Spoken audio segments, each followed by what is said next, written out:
Welcome to Write Now Workshop Podcast, where you can write a book and change the world.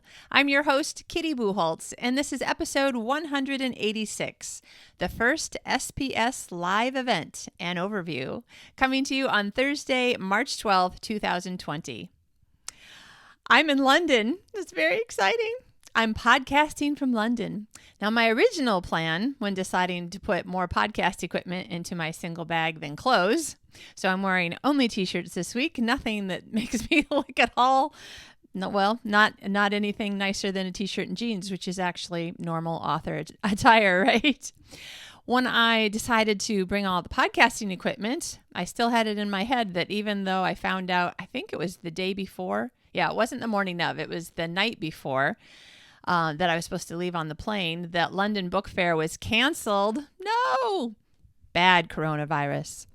Obviously, all joking aside, of course it's very bad, and I'm just playing around because you still have to keep on living, right? Even as things are going on around you. So the event was canceled, and I brought my podcast equipment anyway, because I thought surely there's going to be stuff and people and things.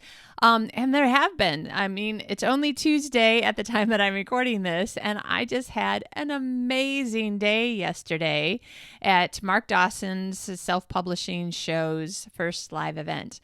And you know, this is a podcast that I've told you about many, many times because it's really excellent. That one and The Creative Pen with Joanna Penn are my two favorite podcasts. I listen to every episode.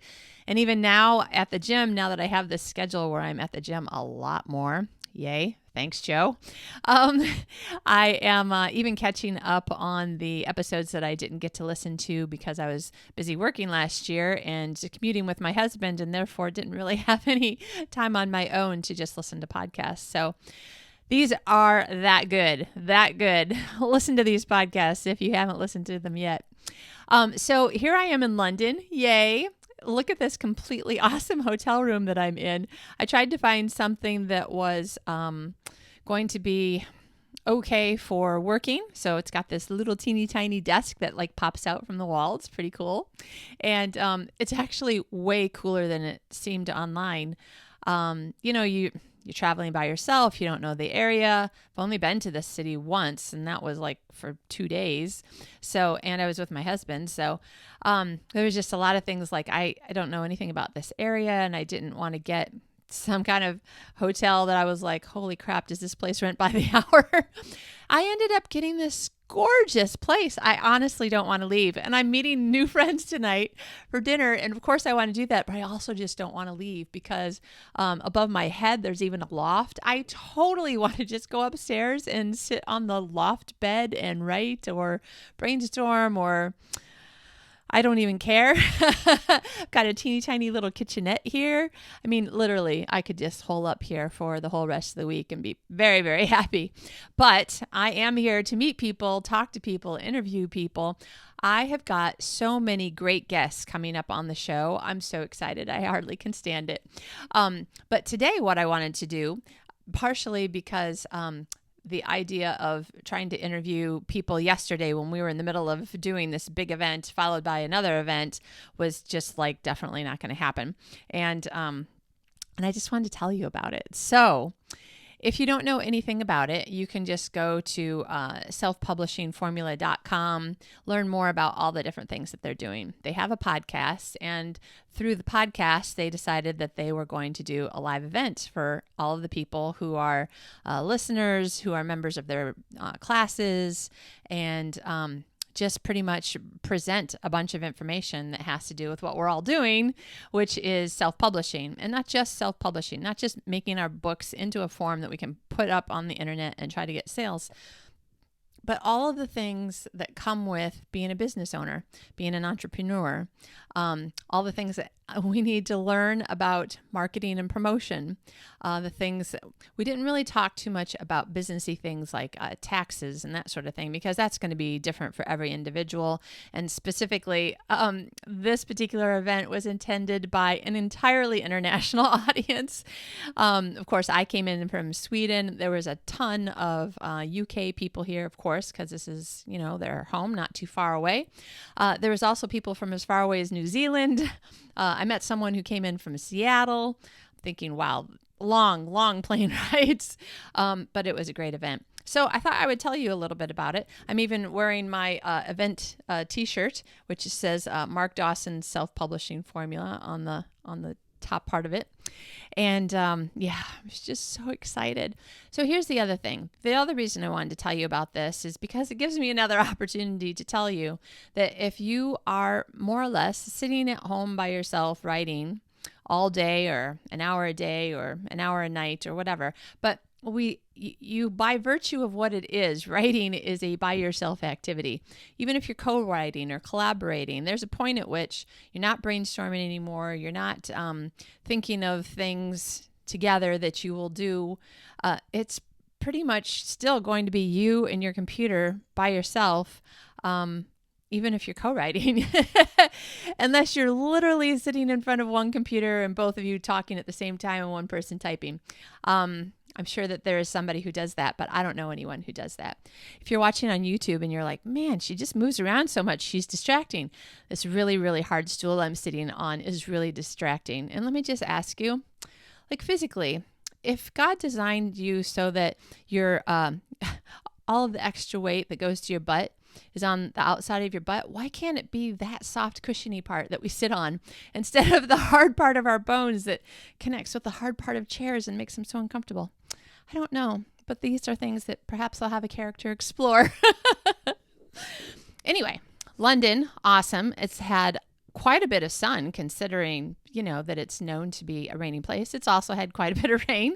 So I've both had right down to a t-shirt and gotten some sun on me, and maybe even got a little bit too much sun on my nose on Saturday when I was visiting a friend in York.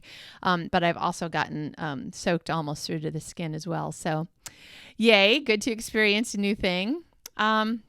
Okay, so I just want to cut right to it. This was a great event. I'm so excited that I came. And yes, that was the point I was trying to make when I got off on a tangent, because my butt is sore from sitting on this hard seat. We need to have interaction with other people. Yes, we all know this. We need to have interaction with people who love us, people that we like and are friends with.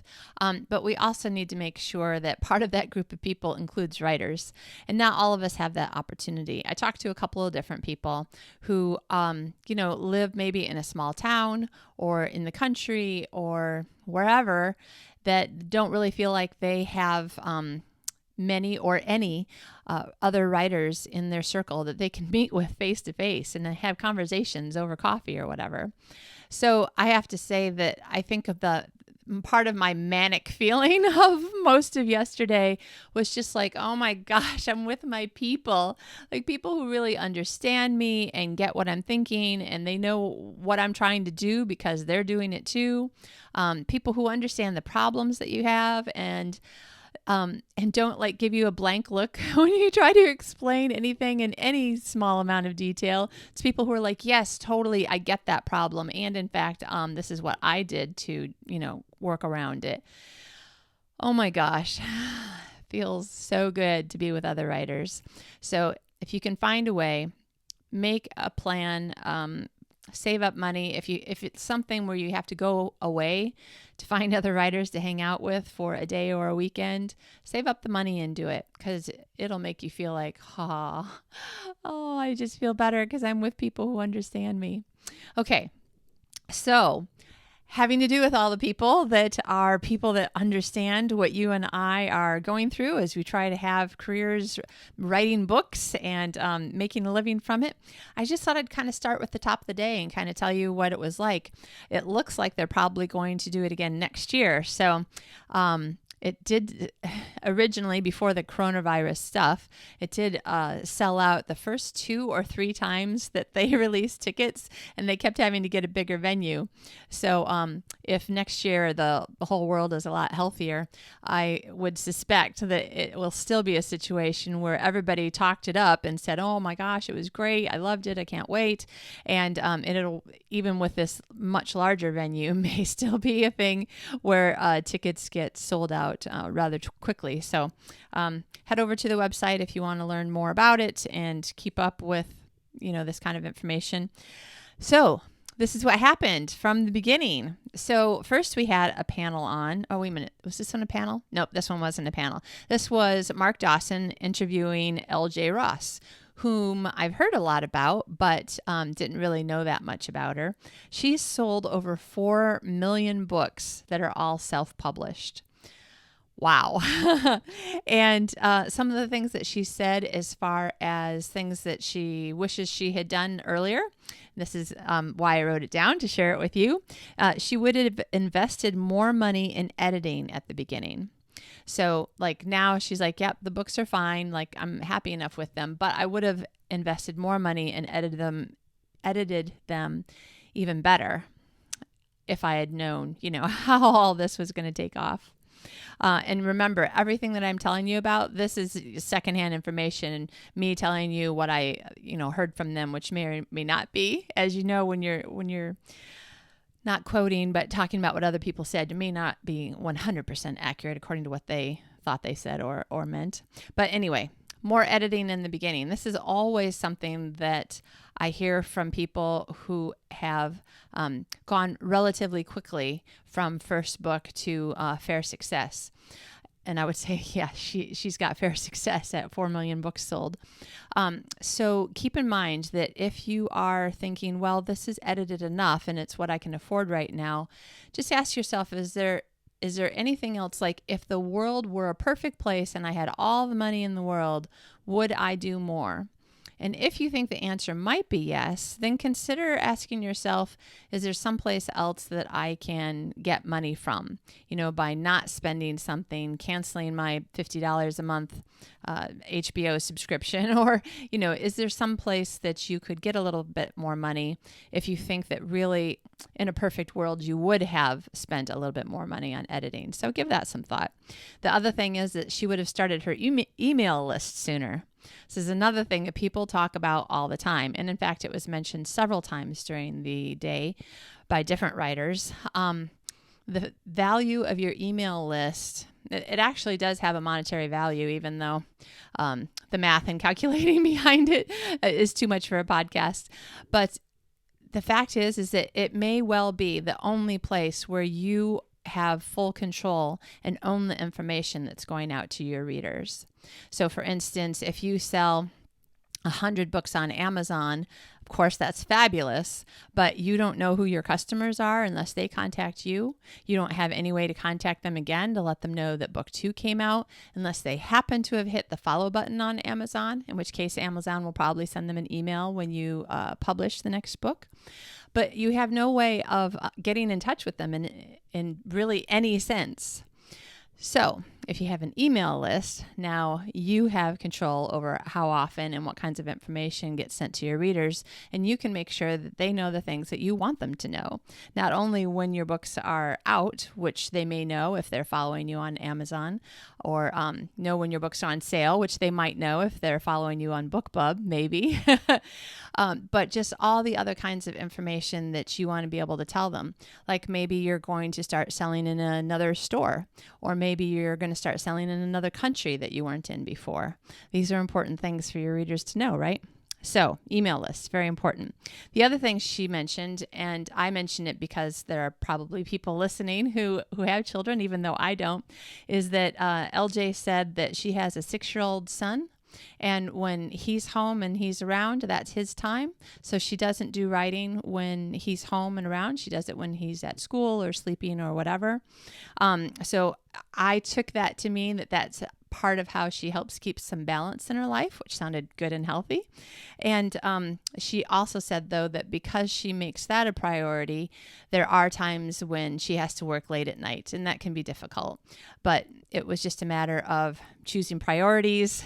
So if her son's the priority for the time that he's home and she has deadlines or other things that need to be done, then she may well end up losing a little bit of sleep.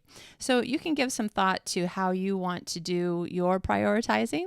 And as I've mentioned in episodes before, it may be something where it's just for a period of time where you're prioritizing one thing over another, or it might be something like LJ was saying for now when he's young or whatever, however long she decides to do it this way. When her son's home, that's not work time. when he's home and awake. And then other people did laugh about, my children don't seem to understand, daddy's working. You can't play right now. So yeah, I can kind of get that even though I don't have kids. Lots of really interesting things about LJ. And in fact, she's one of the many people that I looked up her book one on Amazon, which I believe is called Holy Island. I wrote it down in my other notes, but not my notes for the podcast here. I'm downloading the Kindle sample for a whole bunch of people's books because I'm like, okay, these books look really good and I haven't heard of this one or whatever. So it's something that you might also want to do. So the next speaker was Joanna Penn. Yay! I'm a super fan. And she presented a fantastic PowerPoint and, speech presentation. It was full on. I mean, she gave us dozens of ideas, and most of it I've heard from her before, so it wasn't that it was new. But to hear all of it all together in one place, there was a certain amount of, holy cow, I have a lot of work to do, could lead to overwhelm with just thinking about all the things I haven't done yet as far as all of the many things that you can do. But it was also just very exciting. She says everything in a way that just makes you feel like, okay, this is exciting and I know I can do it, even though, holy cow, it's a lot of work, but I just feel like I can totally do this because she sounds so upbeat and positive when she's talking about it. Some of the people at the conference did have, some please don't share this with people who didn't attend. So I won't share with you all of the details of what she said, except for a couple of things. She mentioned 2 books from at the very beginning that she's read. The One Thing by Gary Keller, which I can't remember if I've read or I read part of it and meant to buy it, but didn't. I can't remember. But I've read at least part of that book and I thought it was good. Though I've also found it to be challenging and difficult because there is no one thing, just one that I want to do. I want to write, I want to podcast, I want to speak/teach. That's 3 things. And to me, they all go together. So I'm like, well, these 3 things are one thing. But the other book she suggested that we read is called Range by David Epstein. Maybe Epstein, but it's Epstein is the way that I wrote it down at least. And she said that that's more a book on how generalists succeed. And she made it sound like that was a really, really interesting book. So I suspect that the point that I was supposed to get from that is read both and take what you can from both. But now I definitely want to read Range too, because I'm like, oh, that might be a little bit closer to how I feel about my work and my life. She also suggested making a mind map of all the ways that you can think of to create streams of income. So for instance, I just named 3 of the things that I want to do, the 3 main things that I want to do to create income for myself. So writing and selling books, podcasting, and speaking/teaching. So within those then, how can I make, how a mind map is, you have an idea in the middle and then kind of little spokes off of it about all the ideas that are related to that main idea. So for me, I would probably have 3 of these little clouds with the 3 things that I just mentioned, and then spokes coming off each of them with specific ways that I could earn income from those 3 main things. You can also look at it as just, income in the middle, and then tons of spokes off of it for all the different ways that you can think of to create income. She showed us a mind map that she created, I think she said in 2008, and she said she's going to create another one that's, kind of for this next decade. So I thought that was really interesting, and it just sounded like, okay, here's a task that would be really useful for me, but also fun, low stress, low key, and a good way to sort of start not jumping back in, but wading back into all the thinking that I need to do about all the changes, all the updates, all of the things to add in these areas of my life that have been kind of let go by virtue of the fact that I moved to yet another country, but this one in a language that I cannot read the how to start a business information. So I was joking around with several people. I'm like, yeah, unfortunately, because I moved to a country where I can't read the government website pages, and Google Translate does not translate that stuff in a way that you feel safely accurate. I was afraid that maybe I could get kicked out of the country if I was working on a business and making money, but hadn't filled out the appropriate paperwork. And I didn't really have money to hire someone who would explain it all to me. So, and you know what? This was the period when I had like that horrible burnout. So it just seemed to me easier to be like, okay, the safest thing I can think of to do right now that I can do was to just try to bring my income down to zero. So I wasn't actually earning an income, having a business until I could figure out how to do all of the appropriate and legal things here. And I told them, unfortunately, I succeeded. Yeah. So now what I need to do is succeed at turning the switch back on. But as I've mentioned many times, to try to figure out a way to do it where it's like a calm, as much as possible, a calm, even, steady approach that does not allow any kind of falling back into the burnout sort of situation. So hopefully I will be able to help you to also take calm, steady approaches to all the things that you might start finding on your to-do list as you grow your business. So anyway, mind map all the kinds of streams of income that work for you. And oh my gosh, she shared so many ideas on how we can increase our cash flow by managing our assets better that I strongly encourage you to go to her website, which is thecreativepenn.com. And it's pen with a double N, as she says. And just see, there's so much, there actually probably would be an overwhelming amount of information on her website if you're kind of newer. But pick a topic and look and see what she's got on her website and see what sorts of things that you can pick up that seem to you to be good next steps for you. And then choose just one and do one next step. So for instance, on the plane I have to check out of the hotel at 10:30 in the morning on Thursday, which was no big deal when I was going to be at London Book Fair all day on Thursday. But now from 10:30 until like 6:30 at night, I have a whole lot of time to be sitting with my bag somewhere. So maybe I'll go to a library, or maybe I can find an awesome bookstore that has tables or something like that. Anyway, and so one of the things that I could do when I'm sitting there with my bags and really don't have an easy way to do a ton of work is do this mind mapping. And maybe I can like make it fun. I can't make it colorful because I only have one blue pen. But you know what I'm saying? Like look for ways that you can do things that need to be done in a fun way if you can.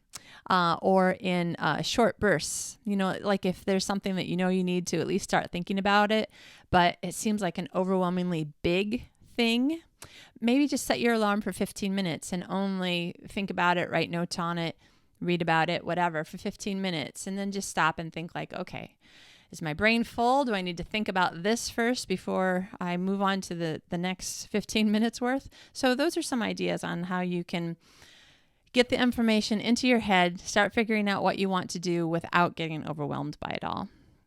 So next was something I was super excited about hearing these people speak. A panel of authors who earn between $50,000 and $100,000 or pounds or euros per year. So people who aren't written about in the New York Times or, the London, I don't know which paper, sorry. But people who are not making headlines, they're just making good money. They're quitting their jobs if they want to. They're paying their mortgage and, just having a good life. The kind of life that we all want to have, whatever kind of job that we have. Like this is enough money to pay my bills, get out of debt, and just be happy doing my work. I don't know if you can tell if you're watching on YouTube. The sun just came out. Who knows how long it'll last, but my face just got brighter. I was like, oh, wait, we have sun. So the panel of authors here just happened to be 5 women, which is not that surprising to me because I've been part of the romance writers community for so long that most of the writers that I know are women. But the thing was pretty amazing was that 2 of them are children's book authors, or they write or produce some sort of, what am I trying to say? Oh, since I don't have kids, sometimes I don't know what I'm talking about when I talk about kid stuff. their products are for kids. Yes, that's what I'm trying to say. One of them writes more like activity books, I guess, which I'm not 100% sure what that is. I kind of have a guess, but, and the other one, children's books. The reason why I say that that's surprising and really interesting is because there's a lot of people who are absolutely convinced that if you're writing for anyone who's not an adult in the adult market, who has their own credit card with which to buy things, then there is no way to do it and make any kind of living out of it unless you are traditionally published. So 40% of this panel was saying no, not traditionally published, making a good living, have been doing it for, it sounded like they've, let's see, the two of them, it sounded like it'd been at least a couple of years for each of them. And some of the people had been writing for a long time. One of the women who was on the panel, I think it was Patricia McLynn, said that on the day that we had the conference yesterday, or maybe she said this month, was the 30th anniversary of her first book coming out, which did, of course, come out with a traditional publisher. But I was like, 30 years, and she's keeping on going. And see, that's a great example of how people find out what else new is happening in their industry, make some changes, and keep on going. So that was also very encouraging. What else did I write down for them? I definitely need to get some of them on the show so that they can talk to you. Patricia said, "You are creating your own career. It's a buffet, not a fixed course." And I thought, yeah, more people need to say that. We read a lot of books and blogs and emails with people who, as part of the selling tactics, are like, this is the way. I'm the person to show you the way. Pay me and I will show you the way. And the fact is that there's a lot of things in life that aren't just one way. And I love what Patricia said, is that with our writing career, we have a lot of choices, definitely more like a buffet, not just one single way to do it. In fact, over your own career, you'll probably find that you've done it a couple of different ways, successful possibly in each time, but always making changes that bring you more success. So that was very encouraging. Jane Steen, that's Steen, if you wanted to look up her books, encouraged everyone that she's on this panel earning $50,000 to $100,000, pounds, euros per year.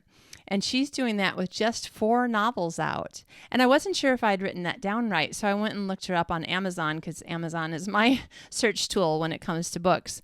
And sure enough, it looked like, I didn't write this down, but it looked like 4 novels, a box set of, I think, 3 of them, a few short stories. Yeah, and I think that was it. And I was like, oh, wow, that's encouraging too. Now, keep in mind, some of these people who, whether it's L.J. Ross with, I don't know how many books there are, but I think there's at least 17, because I thought I saw book number 17 when I was looking up her books, or Jane, who has 4 novels. No matter who we're talking about, I just lost my train of thought. I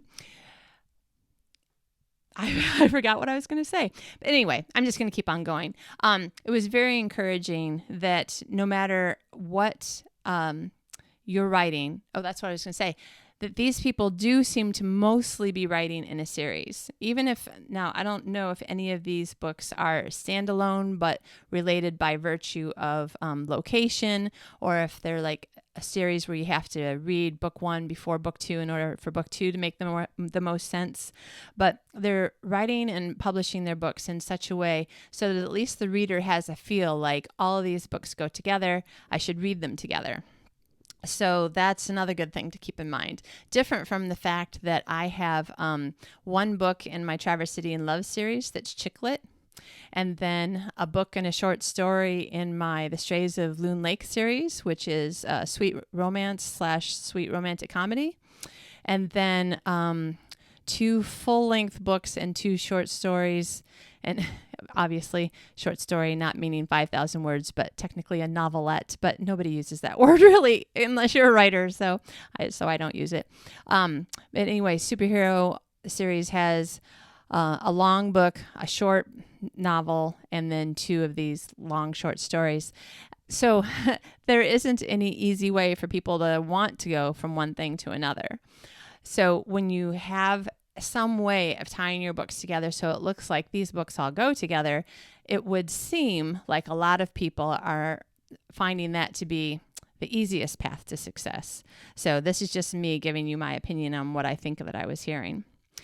We had another panel on nonfiction writers, and Mark, I don't know how to say his name, but it looks like Ricklau, and Joseph Alexander were the people talking about nonfiction. And a lot of things that they said were very similar to fiction. So if you write nonfiction and you've been listening to the show, and I talk a lot about fiction and interview a lot of fiction authors, keep in mind that a lot of the marketing and business things are similar or the same. So for instance, just like with fiction, you need to build and own your own email list. You need to be interacting with your readers and followers in a way that's you, but that's a way that you can get to those readers because you have their email addresses. You also need to make your covers look like they're a series. So even if, for instance, Joseph Alexander writes and publishes how-to guitar books, which I think is so cool because I'm like, ooh, maybe I should buy one because my guitar playing is slightly less than mediocre. It's a lot less, but I don't want to say that. Anyway, but they were both talking about that even though the books in some ways could be considered standalone in as much as the person who buys how to play jazz guitar might not be at all interested in how to buy or how to play folk guitar or how to play rock guitar. But all of the books that are guitar books by Joseph Alexander have covers that are similar enough that it seems like, oh, this is the series of guitar books by Joseph Alexander. So you see how it can still look like a series even when they're standalone books. And then Mark was also saying that the books can help him to pitch himself as a speaker, which he wants to do more of. So that's another great thing that you can do with nonfiction. Then there was a panel of 4 publishers with the title for the panel was The New Publishers. And there are some things about this that I'm not entirely sure that I understand. So I'm going to kind of gloss over this just a little bit. And if I can, I'll get all 4 of them on as guests. But among the 4 publishers were Michael Anderle and Jasper Jaffe of Jaffe Books. And they both have ways of running a publishing company that is different. I think they're different enough from each other to say that they're different, and different from the traditional model, definitely. And then 2 more. And again, I'll try to get 1 or more of them on the show so that they can explain better like what some of your other options are. Because some of you might be thinking, but I don't want to. It sounds like so much work. And it is. And some people don't want to do some of the things that are kind of required. And so there are still other options besides, Simon & Schuster or Penguin or Random House or something. So just to give you some ideas, and I will try to get them on the show to talk about it more. Then Ricardo Fayette from Reedsy gave a great presentation on tools that writers need to grow your publishing business. So Publisher Rocket, Book Funnel, and Draft to Digital are 3 of the ones that I use that he mentioned. He also mentioned BookBrush and Reedsy Marketplace, and then he laughed and said, of course I have to put in Reedsy, but since I'm from Reedsy, I think he's actually the founder, he's like, I didn't want to make it the first thing because that would just be weird.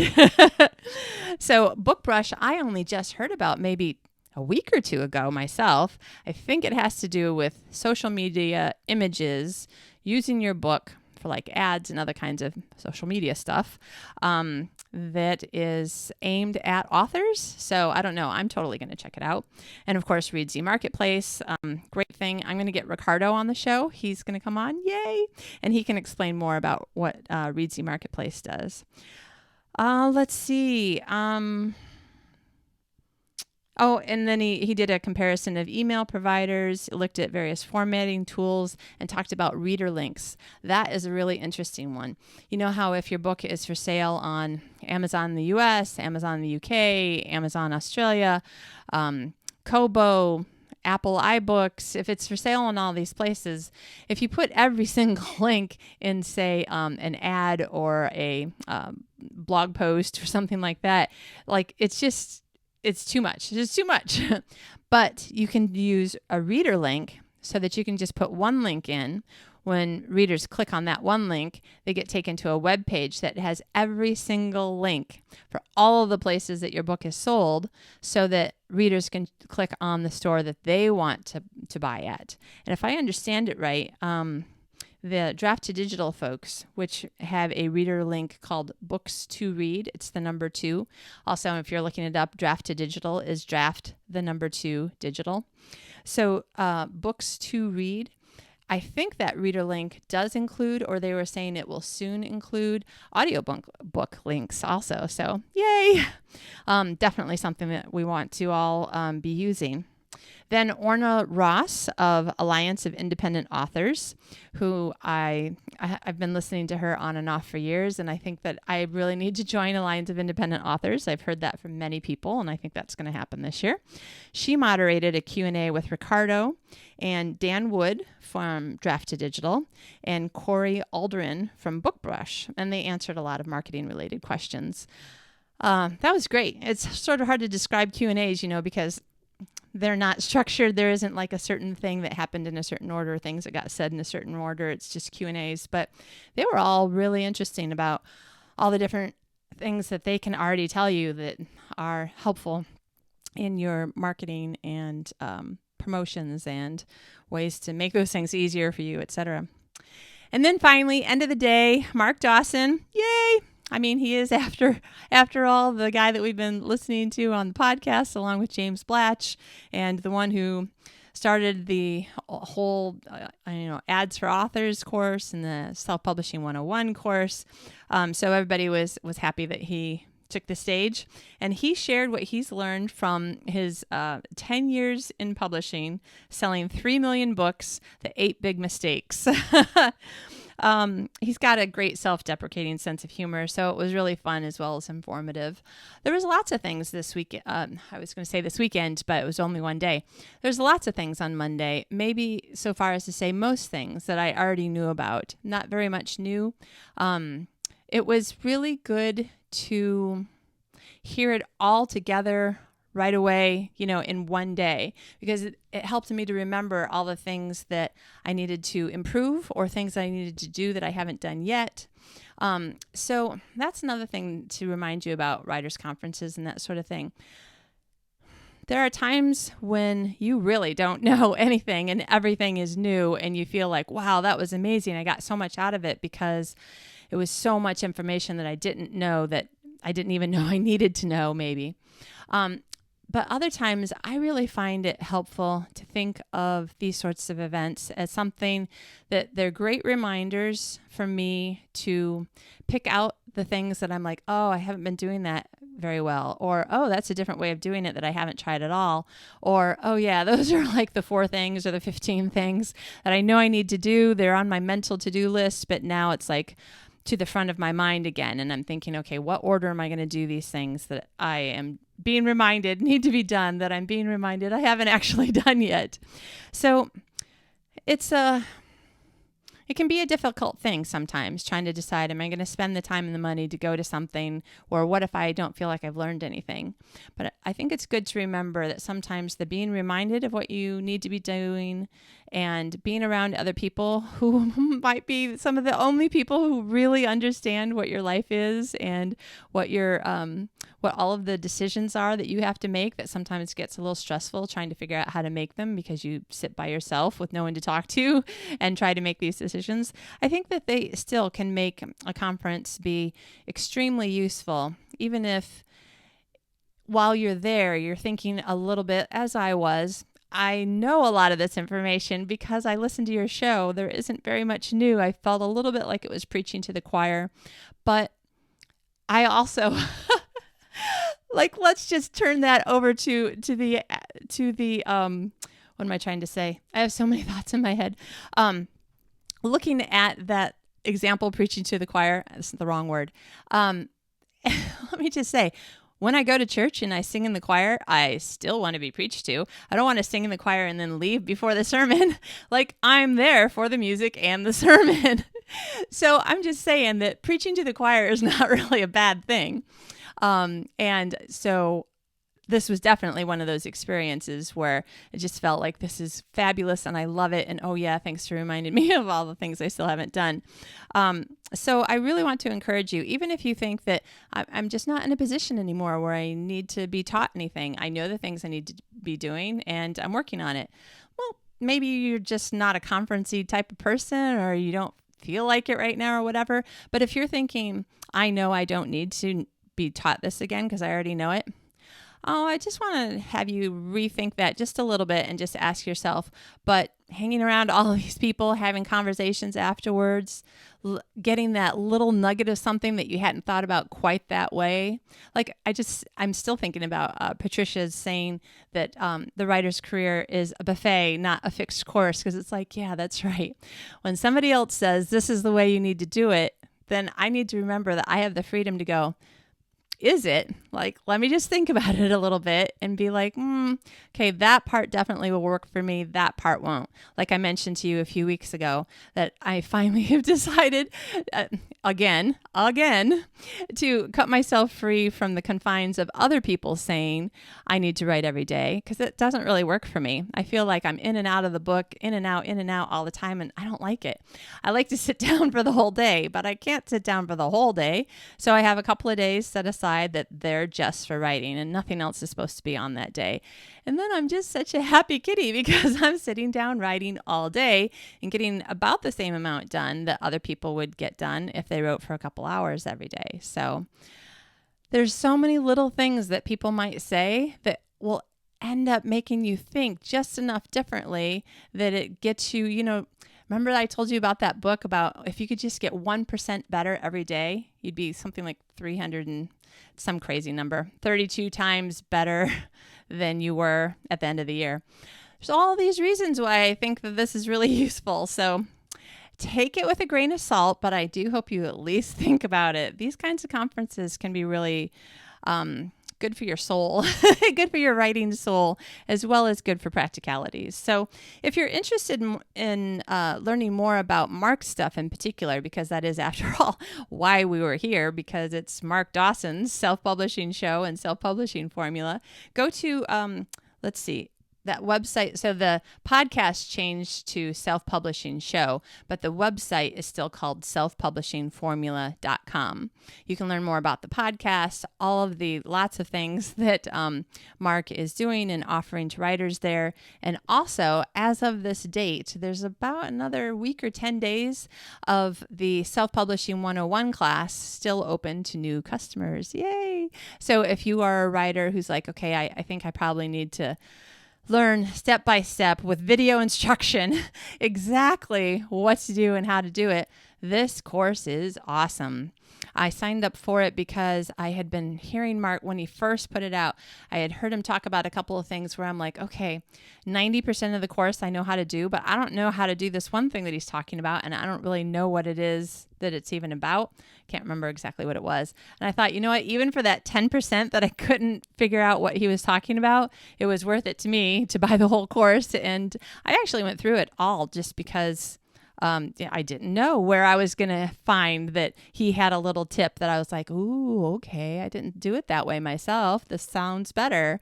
So lots of reasons also to take courses.